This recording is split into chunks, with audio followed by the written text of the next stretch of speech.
Hello students. So in this lecture we will be discussing the concepts of file handling in Java. So before going into file handling, we must understand what is a file. So file is basically any object in which we store necessary information or data. So consider a scenario, okay, that we are writing a program, we have created a program, and that particular program contains some variables. Okay, certain variables are there in the program. So the lifetime of these variables or the scope of these variables cannot be greater than the lifetime or the scope of the program. As soon as the program expires, as soon as the process completes, these variables also finishes. Okay, the scope of these variables also finishes. Okay, it shouldn't be the case that after the execution these variables reside inside this particular program, because we have to release the memory. Okay, the memory will be released, and all the memory that a particular variable is pertaining, it will be released into the heap. Okay, so if at any case, okay, we haven't saved the program, or let us say we are just creating the program inside our RAM and we switches off the computer, then when we again start our computer, then we are not able to retrieve the last previous value of that particular variable. It is very difficult for us to retrieve what was the previous value that was residing inside that particular variable. Okay, so in order to overcome this type of situations, okay, there was a concept of file. So what we do, we just create a particular file and we write the certain variables, the values that are residing in the variable inside a file, so that if there is any problem, or if there is, let us say, power off, okay, any failure, that particular variable will be stored in some storage. Okay, so when we again start our program and try to retrieve or try to find the particular value of that particular variable, then it can be easily extracted or retrieved. So file is very important part in our day-to-day life. All the things, all the important documents we store in the form of a file. Okay, so what we have to do, we have to just write these variables inside a file and read these particular variables or the content from the file. So there are basically two operations, that is read and write operations, that we do in a file. Okay, either we are writing to a file, we are writing certain values to a file, okay, so that it can be retrieved, and we are just reading the particular data that we have previously written to a file. So in this particular, okay, lecture, we'll be seeing the different methods, that how to create a file, okay, and how to just retrieve a data or write a data or and read a data from a file.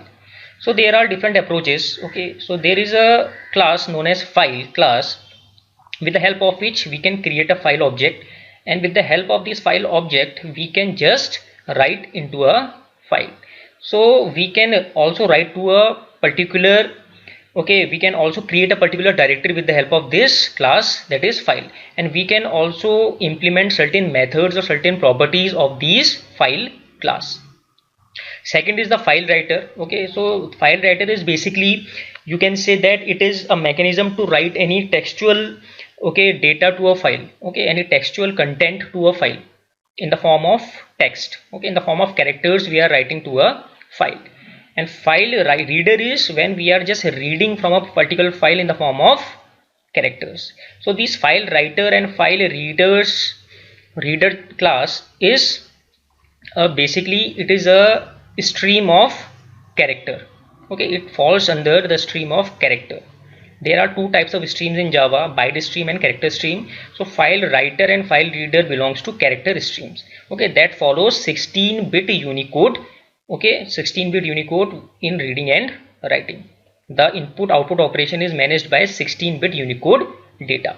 Okay, similarly, buffered writer and buffered reader. Okay, buffered means we have to store the characters, okay, in the form of buffer. Okay, so there is an internal storage, there is an internal buffer in which each character is stored, and when all the characters are stored, then only one system call is required to transfer the data to a disk. So it saves our time. Okay, buffered writer saves our time. It is a very efficient approach.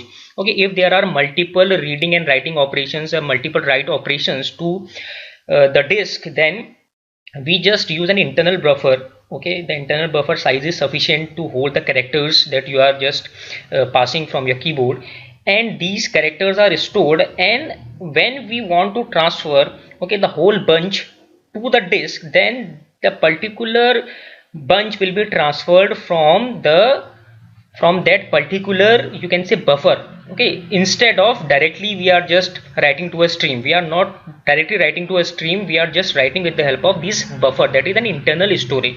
So it saves our time. Okay, the system calls will be reduced, and this is very efficient. Okay, if there are different types of, you know that there are, the system is dedicated to different types of system calls. Okay, so if there are multiple read and write operations, then there are multiple system calls required, and as a result of which the complexity will be increased. So in buffered reader and buffered writer, we an internal buffer is used, okay, to read and write the particular characters, okay, to the disk and from the disk, and a single system call is required, that is used to save our time.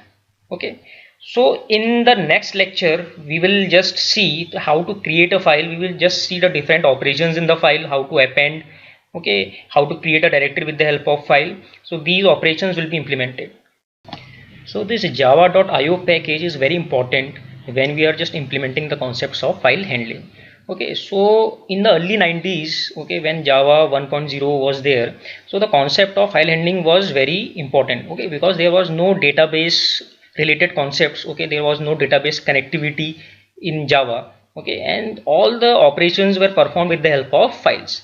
But after Java 1.2, okay, Java 1.2 version came, these file handlings, these concepts of file handlings was bit obsolete at that time. Okay, so it was removed, the concept of file handling was removed, and all the operations was performed with the help of the database, because Java provides a good database connectivity.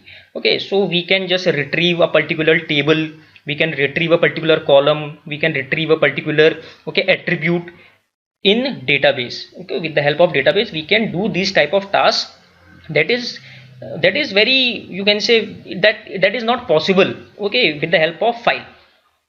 So the file handling concept was just removed, okay, during Java 1.2 to Java 1.5. But after Java 1.5, again a revolution came, and the concept of file handling again was implemented, okay, in Java. Okay, because what happened, when there is a large amount of data, then there is a requirement of, you can say, a database, because a database can handle a large amount of data, and it is very easy, okay, to just retrieve the data to perform different operations of the database if the data is very large, as it will save our time instead of creating different files and performing the operations in a file. But if the data is very small, okay, if the data is very small, for example, we want to insert, okay, only 10 characters on, or we want to insert only our name, or we want to see a particular count, okay, then the concept of database is not up to the mark, because the installation cost is very high. Okay, and the problem is that why we are using database if we have a small amount of data. So why to go for database when the data is very small? So to solve that particular purpose, okay, again the Java 1.5, after Java 1.5, the concept of file handling came to existence, which with much powerful features. Okay, so if we have to store a small amount of data, then we will go with file concept, or with the help of file handling we can manage a small amount of data. But if the data is very large, okay, if the data is very large, for example, the data is of any company, okay, that contains, let us say 10,000 details of the employees, and we want to extract 100 columns. Okay, we want to extract 100 columns, and in that pertain 100 columns there are different attributes, then we will just go for the database concept, because it will provide a much easier way. Okay, it will be a much easier task for us, okay, to complete these operations. Okay, but if the data is very small, then we won't be, okay, we won't be bothering of going into the database concept. So for large amount of data we will go for database, and if the data is very small we will go for file. Okay, so in the subsequent lectures we will just see how to implement these concepts